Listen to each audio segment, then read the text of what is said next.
The fact is that a lot of traditional therapies, when it's traditional therapies, chemotherapies, have not had a huge impact upon these cancers when they have spread to the other parts of the body. Therefore, we have to find new treatments. So for this study, we combined two drugs. One's called sixatumumab, which is an inhibitor of the IGF-1R receptor. It's also called R1507. That was given every week, and we combined it with an inhibitor of mTOR called temsirolimus.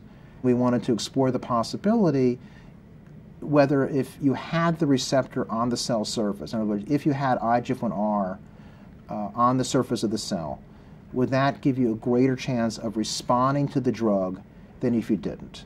So everybody on the study was assessed for the IGF-1R expression by immunohistochemistry. We actually tested almost over 300 patients here for IGF-1R across the country. And the way the study worked is that patients would be treated weekly with the antibody, sixatumumab, in combination with temsirolimus, the blocker of mTOR.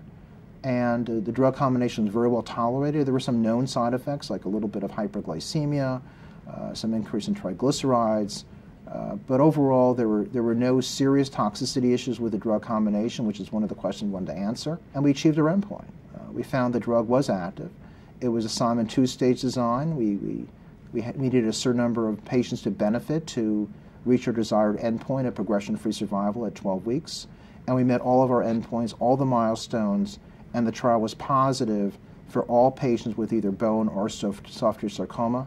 The questions about whether patients who had IGF-1R benefited more than others is a little bit complex. It's certain that certain subtypes of patients with IGF-1R did better than others.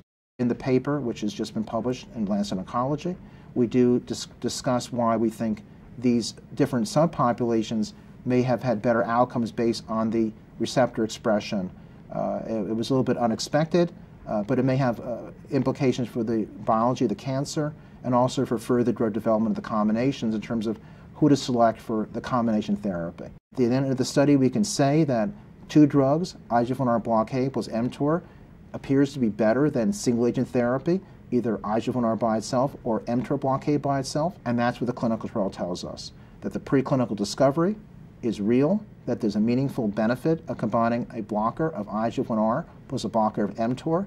So the sarcoma outcome confirms that, and now we have to go to the next step of ultimately doing a randomized clinical trial to, we hope one day, get a combination of two drugs approved for general sarcoma care.